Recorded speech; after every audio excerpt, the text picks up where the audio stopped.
If there's one message we can really drive home tonight, we want everyone to take away this. There is hope. If you or someone you know is struggling with depression or maybe contemplating suicide yourself, call the National Suicide Prevention Hotline. It's 800-273-TALK.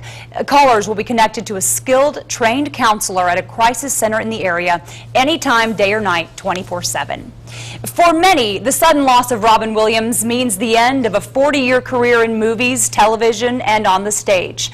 But for others, losing Robin is a painfully personal experience. Joining us tonight with a look back at his friendship with the comedic legend is our friend George Wallace.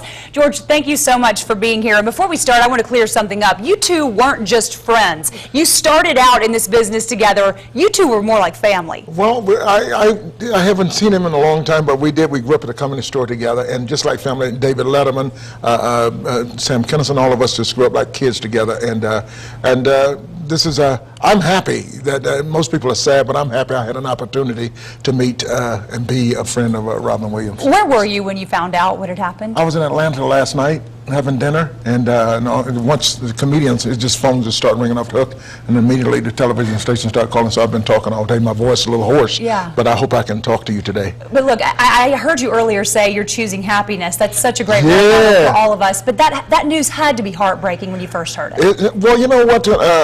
There's a dark side of the story also that people are talking about. You know, these guys that he was the type guy, genius, right. Brilliant mind.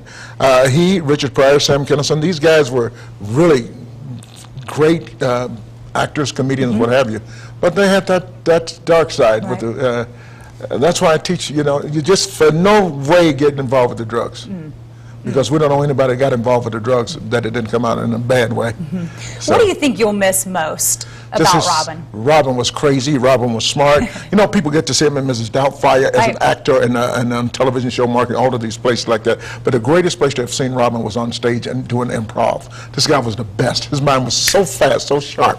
And we always greeted each other because we both are born on July 21. Right, okay. So, so we always, he always called me, hey, George Wallace. He was always on. Didn't he call you Reverend Wallace? Yes, he did call me Reverend Wallace. You heard about it because I used to, when I started out, I was a character. Right. I was a reverend with a robe and a yellow page telephone book. So we always, he was from the San Francisco area, and it was just always good to work around him and watch him work, how it would bring a house down. But when he got off, it just like he was an introverted person. Yeah, yeah. So took a lot of time to think. Yeah. You know, there are so many people who have been close to him in the 24 hours that have followed that have been saying and thinking, what if I would have just said this? What if I would have done that? Has that thought crossed your mind at all? No, because every life has a different pattern, and you don't know what's going to happen. And what if nobody knows anything, nobody could see it coming, and nobody could see it ending except Robin.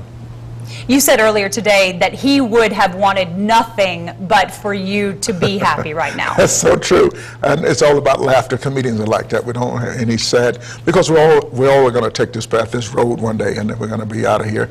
But yeah, he'd want laughter. And we saw a statement from his wife, Susan, yesterday, too, urging everyone not to really focus on how he died, but to focus on how he lived. Would that be your sentiment as well? Exactly. Robin was all about laughter. That was his purpose on earth, is to make people laugh.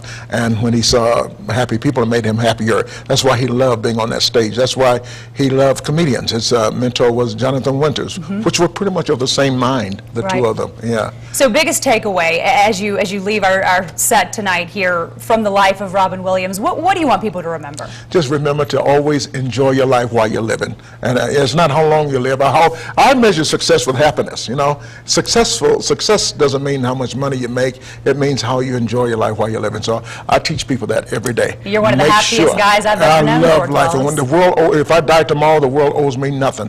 And I'm sure I don't know where Robin is right now, whether he's up there with Richard Pryor, Red Fox, Moms Mabley, and Lucille Ball, all of those great people. But to his family, we wish you the best, and God bless you, and God loves you. All right, George Wallace, thank you so much for Jessica, being here tonight with me. Thank you. You did a wonderful job. Thank you, sir. Keep that smile on your face. Yes, sir, I will try. Yes, sir, I'm not that old. I'm from the South. Me too, Atlanta, Georgia. Okay.